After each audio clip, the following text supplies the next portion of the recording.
com essa convocação de Jesus para que a gente se estabeleça na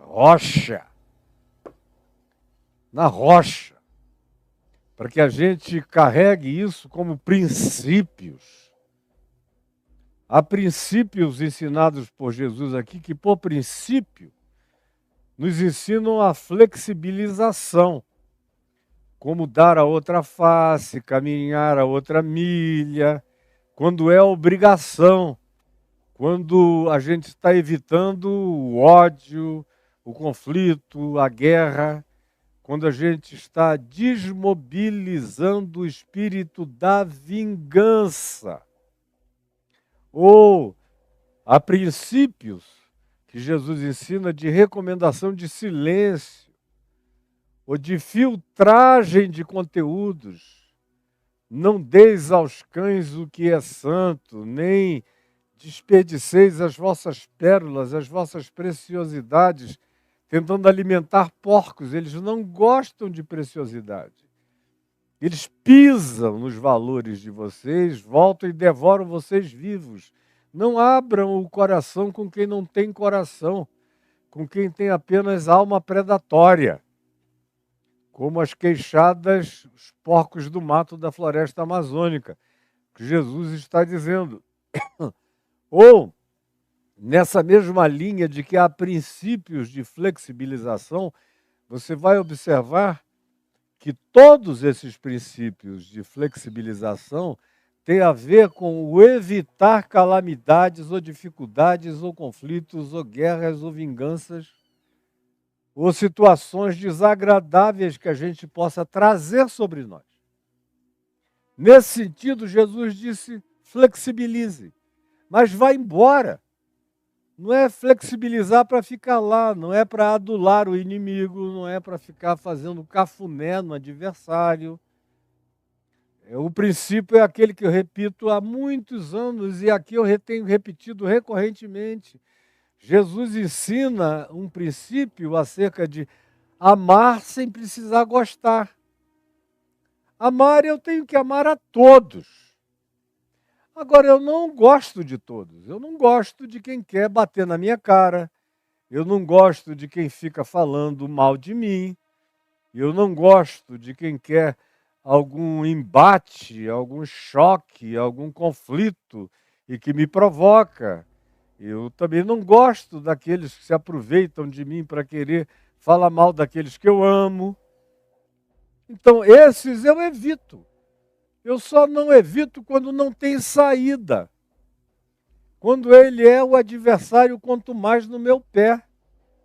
Ele está ali, bateu numa cara, Jesus disse, olha, para isso não virar uma briga sem fim, deixa ele bater na outra e segue teu caminho.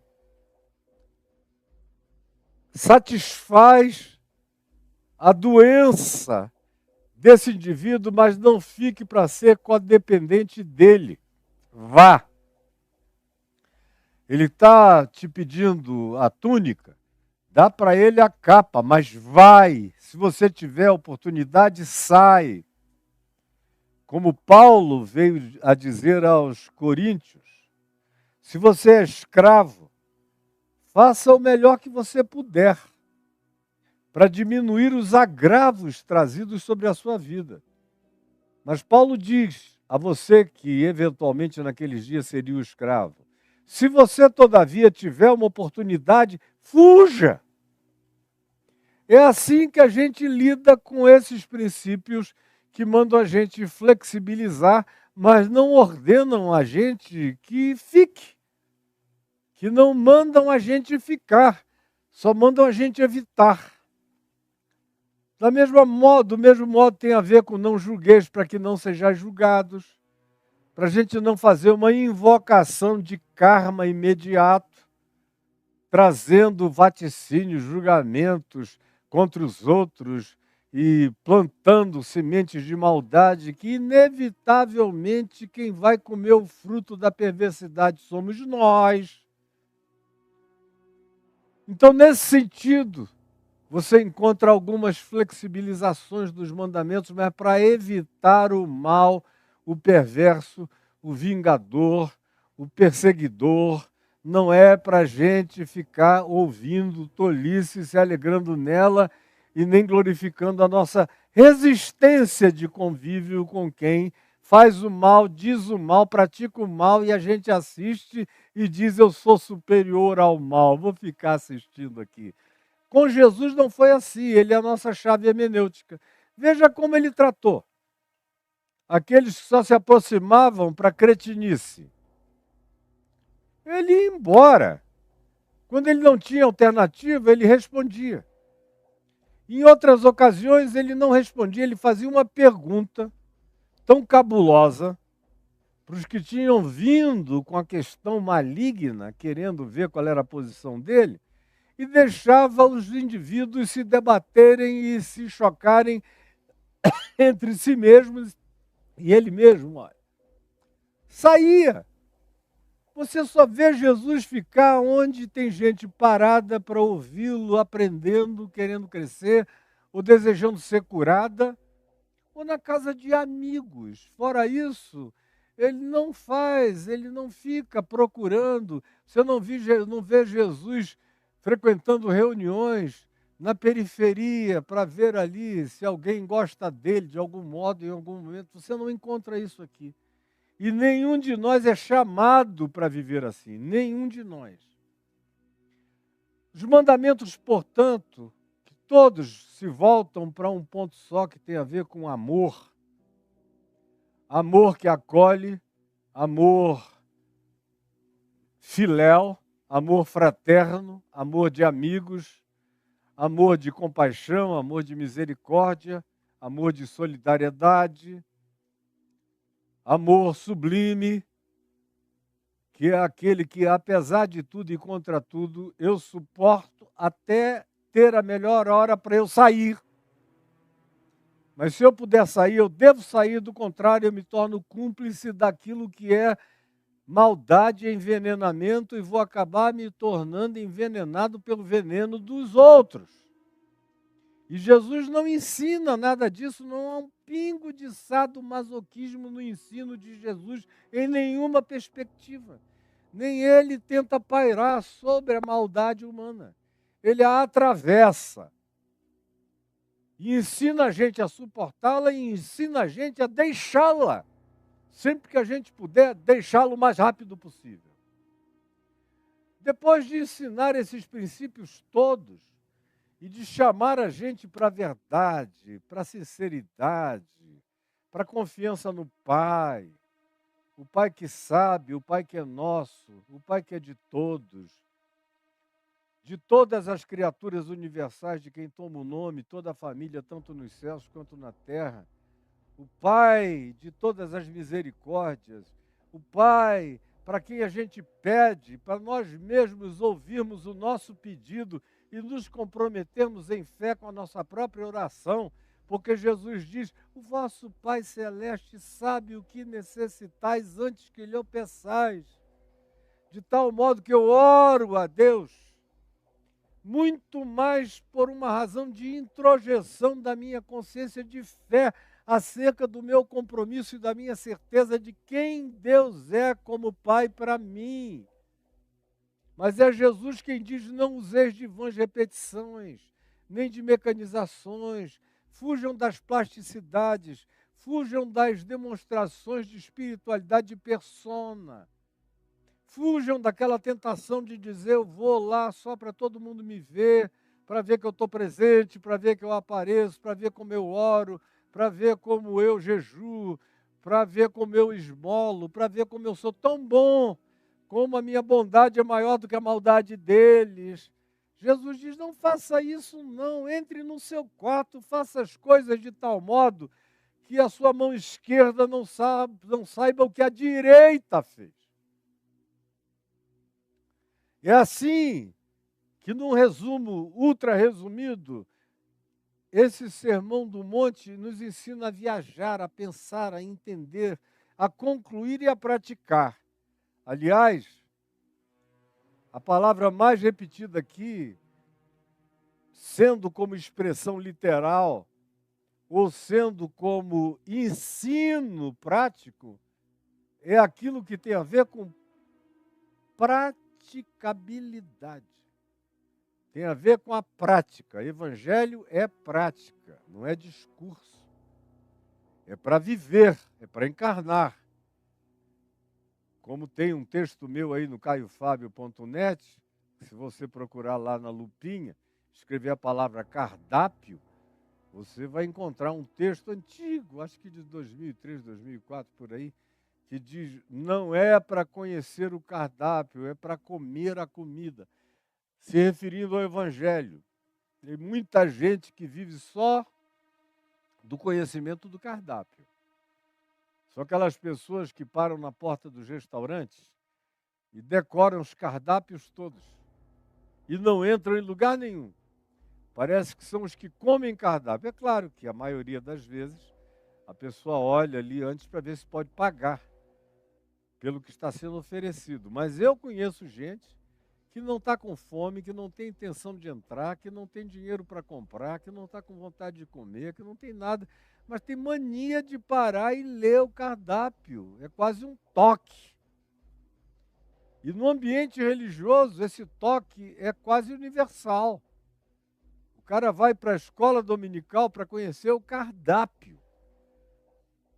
Não é porque esteja com fome, com sede, queira devorar o Evangelho, absorver o alimento, comer a comida de Cristo Jesus, comer a carne, beber o sangue, comer a vida, se tornar um com Ele, como ele diz em João no capítulo 6. Não. É só decorar o cardápio. A maioria das pessoas que me dizem, inclusive, eu fui para o seminário, são as pessoas que me procuram mais atoladas na lama das suas próprias confusões do que a maioria delas. Elas vão para o seminário até mais simples de mente, saem de lá com complexificações horrorosas, dúvidas enormes para todo lado, e tem alguns que até se tornam mestres depois somente para semear dúvidas e não edificações. Eles não edificam o coração de ninguém. Eles só transferem as suas dúvidas para os outros. Por quê? É gente que só quer aprender o cardápio, mas não quer se alimentar da verdade do Evangelho. Aí os versos 28 e 29, aqui do capítulo 7, encerram assim. Quando Jesus acabou, preste atenção, quando Jesus acabou de proferir, de dizer, mas eu gosto muito da palavra proferir, porque ela é um ferir antecipado, é um cortar. Ela carrega a ideia de um bisturi, é um proferir, é algo que ajuda a gente a fazer a autópsia, abre. Não é uma discursividade, nem é apenas uma construção de logicismos supostamente inquestionáveis. Não. É alguma coisa que entra na gente. É um falar penetrante, é o proferir. Quando Jesus acabou de proferir estas palavras, que começaram lá em Mateus, no capítulo 5, do verso 1 para frente. E você acompanhou comigo. E se não acompanhou comigo, está tudo gravado na minha plataforma no YouTube, para você não desperdiçar nada e não ter nunca mais o pretexto de dizer que não sabia porque ninguém te ensinou. Você não tem esse pretexto. Você não tem, você não tem, você não tem. Não tem. Está tudo aí. E se você não pudesse continuar mais, e nem tivesse podido chegar até o capítulo 5, o que está entre o capítulo 5 e o final desse capítulo 7 é o suficiente para mudar o mundo, revolucionar seu mundo, sua vida, sua existência e o mundo inteiro.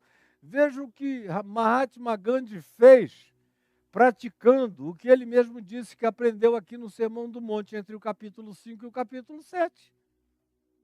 Quando perguntaram a ele, de onde vem essa tua filosofia de não violência, ao mesmo tempo de ousadia, de resistência, de coragem, de enfrentamento, de dar a outra face e não recuar, de apanhar e não ceder, apanhar para frente, apanhar indo adiante, não usar as armas deles, não tentar vencer o mal com o mal, mas o mal se vence com o bem. Onde tu aprendeste isso? Ele disse, eu aprendi com o vosso Cristo. Aprendi com o sermão da montanha, que vocês dizem que creem e não praticam.